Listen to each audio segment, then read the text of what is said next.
All right. Well, good afternoon. Thank you so much for being here with us today. As you know, we have an internet outage, both in the school and I think it's more widespread than that. So instead of being live, we're going to post this as soon as it's over. All right. So every presentation I begin, I usually start with the school mission statement. It reminds us that we're focused on our students day in and day out, and that every effort that we make is to get individual students who are happy and self-confident and contributing members of society. So every decision we make throughout the year or throughout the day is for that. But I thank you parents for being here with us today. A new year brings so much opportunity and excitement, so this information is really going to be able to inform what's going to happen, what we think is going to happen in the year to come. So also, thanks Brandon Roby for troubleshooting this with me. We spent the last half hour trying to figure out how to do this offline. All right, so today's agenda, 8 different pieces, and it's going to, won't take very long, but at the end I'll take any questions that you might have. So I'll introduce you to the members of the COVID recovery team. Last year we needed to do a reopening plan for the 2020-2021 school year. We need to do the same for the 2021-22 school year. It's a little bit different, a little bit easier, as you know, restrictions are lifting and a lot of the work that we already did is just translating back into this year, but wanted to introduce them to you. I'll talk to you a little bit about some guidance that was just put out yesterday afternoon that we're working on currently regarding that impacts our summer school programs. I'll talk to you about the June 8th document that we're always referring back to the New York State Department of Health guidance for New York State K-12 school districts. Talk to you briefly about the 21-22 instructional model. Talk to you a little bit about masking and vaccinations. I know there's a lot of information out there about what schools can and can't do with masking and vaccinations, so I'll just clear that up for you. Talk about our updated communication methods that you can expect for next year, and then I'll answer any questions you have. Or I'll try.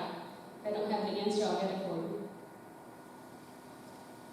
So before I start, I think it's very important to mention the gratitude that I have, and I'm sure all parents and students have, for our teachers, administrators, support staff, and of course, parents and students. I'm not sure if everybody is aware of how much work and effort went into last year, especially with, we had art teachers becoming classroom teachers, we had special education teachers becoming classroom teachers, we had reading teachers becoming classroom teachers so that we could get as many students as possible into our building while still following the guidance. A lot of people stepped out of their comfort zone, did things that they hadn't done in years and years and years and years, and I think that we were incredibly successful for doing that. We all came together, worked really hard to come up with a plan, and it worked well, and I'm so incredibly thankful for everybody's hard work on that. All right, the COVID recovery team, just so that you know who's on it, the administration, obviously, these are all the administrators in the district, there are 8 of us. Mr. Goss, athletics, buildings and grounds, Mike Collab, technology, John Bissett and Brandon Roby. Food service, Rachel Hoffman, she's our food service director. Transportation, Amy Green. Teachers are Patrick Weiler, Sue Rubenzahl, and Liz Lorenzen, and Laura Berga. And then for parents, Anna Austin. So we've met a handful of times, I think twice as a big group, and then each group of people split off. And I'm looking at Jan right now, and Jan Linedecker. Hi, Jan. Split off into subgroups. We should have our plan posted definitely by the end of the month, but it's not completely done yet. So the interim guidance for child care, day camp, and overnight camp programs during the COVID-19 public health emergency, we just got updated information yesterday. This initially this guidance came out, I think, at the beginning of June, but it didn't have anything to do with public schools. And we were told that it didn't have to do with us, so we didn't have to pay attention to it. Yesterday, we got an update from Public Health. And originally I had the document up here, but as you know, we don't have internet, so I can't show it to you right now. But I can post the link on our website. All right, so a memo went out to faculty today of summer school. Basically what the guidance that we got yesterday says is that in summer school, and this is not for the school year yet, in summer school, students, whether they're vaccinated or not, have an option to wear their face mask. They don't have to. So anyone who comes here for summer school, for summer rec, for hand-in-hand, for practices or drills or anything like that, if they don't want to wear their face mask, they don't have to. For adults, outside, obviously no one has to wear a face mask. Inside, unvaccinated adults are supposed to wear their face mask. Vaccinated adults can go without their face mask, though it does say you could model appropriate masking options for students, but that's up to them. So that's for summer school. We expect that same guidance to come out soon. They keep saying, there's more guidance that will come out for the 21-22 school year soon, and we're waiting for that. We think it will mirror that as well. We're hopeful that it does. It did say, though, in the guidance that all other procedures, we have to follow the interim guidance from June 7th for K through 12 education, which is screening, temperature checks, and disinfecting, things like that. Oh, I'm going to show you this. Masking, again, optional for students regardless of vaccination status. Adults, optional for vaccinated faculty and staff. Not required for anyone outside. And again, all of the procedures from the K-12 interim guidance must be followed. So a memo went out to our faculty and staff today. Parents will be informed tomorrow of the change, and then it will go into effect. Or if they watch this, they'll be informed today. All right, so I would show you this attachment. This is everything that we've been basing our opening plan on. This is the pre-K to grade 12 schools, the guidance for reopening. Again, this was from June 7th. And they keep saying there will be updates to this, but we haven't seen them yet. We do expect them to come soon. And as soon as we get updates, we'll get them out to the public. But that's something that you might want to read if you have time. I'll show you the highlights of this plan. So this, again, is not summer school anymore. We're looking at the school year. For highlights, food service, we still have to maintain appropriate distancing between students during meals, and right now that is still 6 feet. Obviously, they don't have to wear a mask when they're seated and eating as long as they're 6 feet apart. That did not change. Transportation, even though transportation right now for summer school allows for students to be masked or unmasked, transportation as of right now for regular school requires everybody to be masked. And the appropriate physical distancing on a bus is different than in the lunchroom. So on a bus it's 3 feet right now. And in the lunchroom it's 6, and so I don't know, we're going to have different yardsticks, I guess, to figure that out. We do really still encourage, and we'll put more communication out to our parents that as many parents as possible who can transport their children, we really appreciate that. Transportation is one of the key elements in making sure everybody can get here. We think we're going to be all right with two, because based on families and same households, daycares, childcares, things like that, they're all allowed to sit together. Plus, we did have quite a number of students who are 12 and older get vaccinated, so that if children are vaccinated, they can sit closer together It's going to take a significant amount of planning and preparation, but again, so for any parent out there, if you can transport your children, we would really appreciate that. We're continuing with the one drop-off per student unless the change occurs on the same route, on the same school bus route.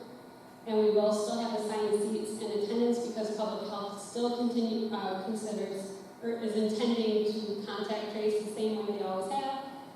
So this is just, I'll say this a number of times throughout this presentation, even though the distancing is shrinking to 3 feet, when they contact trace, they're going to contact trace to 6 feet.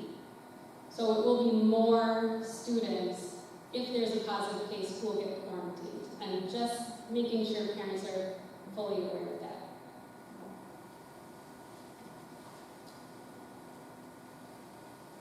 So distancing, in counties with low and moderate risk of transmission, students can be 3 feet between each other, and we are, Lewis County is definitely now in a low risk of transmission, which is fantastic. Am I on the right page? The distancing exceptions are between adults. We all have to stay 6 feet apart. It doesn't say right now, vaccinated or not. It doesn't make any differentiation for that. And of course, when you're eating, drinking, other times you have to remove your mask when you're inside. Those are the other differences. Other exceptions are anything that requires projecting the voice, and we know the chorus and band, that will be 6 feet. It won't be 12 feet anymore. That's what we started with. So again, that's 6 feet, but students won't be able to be closer than that as of right now.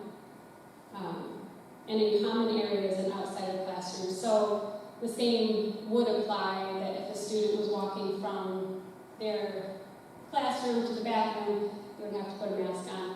Or if people are sort of milling around the lobby, they would have to have a mask on, as of now. If you do want any guidance on sports, because this is yet another guidance document, I put the link in here for the interim guidance for sports and recreation. That's different than pre-K-12 guidance, and that's different than summer camp guidance. So there are 3 guidance documents that are different.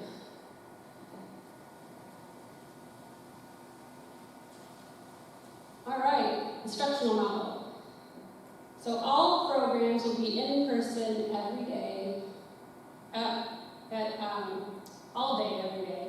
So the only program that's going to be a half a day is pre-K. That's always a half a day. That's never going to change because that's the program we have is half day pre-K. But kindergarten is now full day. And I decided to put a couple of these bullets in. We're using some of our ARPA money, that's another presentation later in the summer, to hire additional staff to help support the efforts that we're making.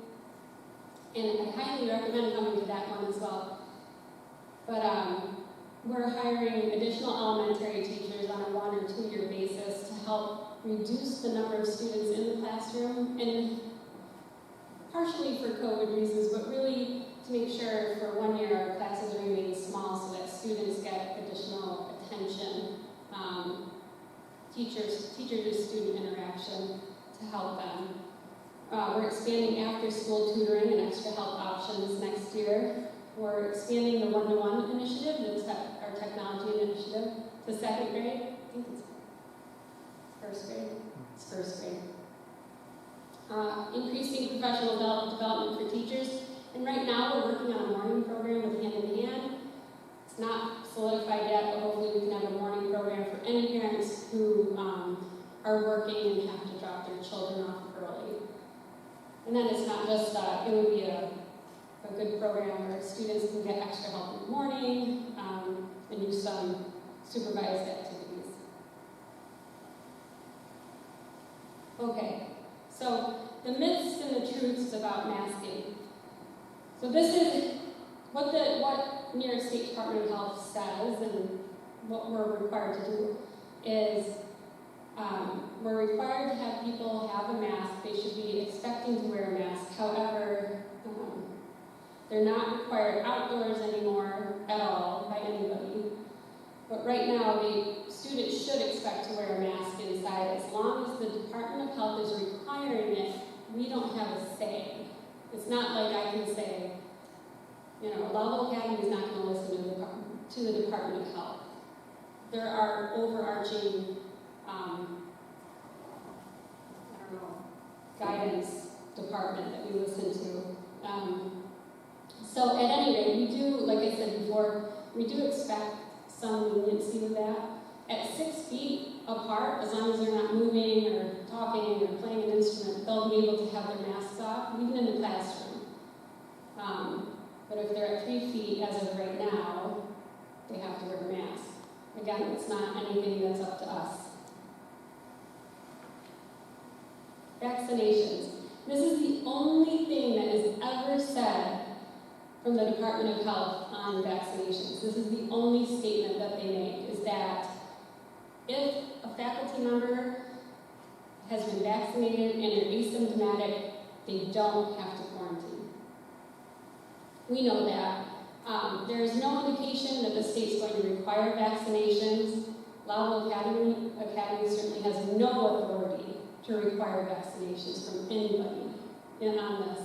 Additionally, if the state does end up requiring it at some point, Level Academy has no authority to not require them. So we have to do what the state says that we have to do.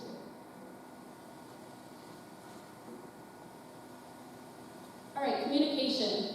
What you can expect this year are these communication methods: the district website, the push notifications, emails, and robocalls. We are not putting any official information on Facebook or Twitter anymore. It did not prove to be effective.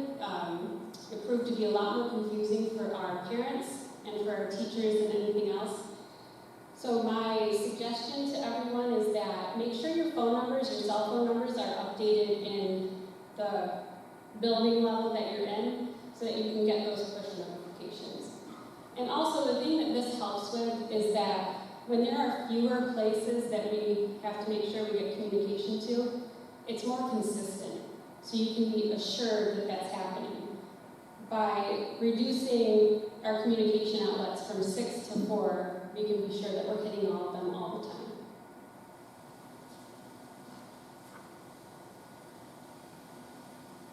Okay, just a couple of considerations before we go to question and answer. And I mentioned it before, we're all very excited to get everybody back, and we're going to start putting more and more people into classrooms and get back to normal, which we should do. I do just want to remind you that public health, when they contact trace, they are contact tracing at a 6-foot circle around people. And so we used to be at 6 feet, and we tried really hard to make sure people weren't inside of that for too long. We did really well in certain circumstances, but now with kids being 3 feet apart, we're going to have double the number of people who are quarantined if there's a positive case. However, hopefully the trend is continuing, where we're only seeing, I think there are 2 positive cases right now in all of Loudville, which is really exciting, maybe 4 in the whole area. I'm not sure if that number's right, but so hopefully we won't have as many positive cases. As people continue to get vaccinated and or get infected, perhaps this won't be as much of an issue, which is what we're hoping.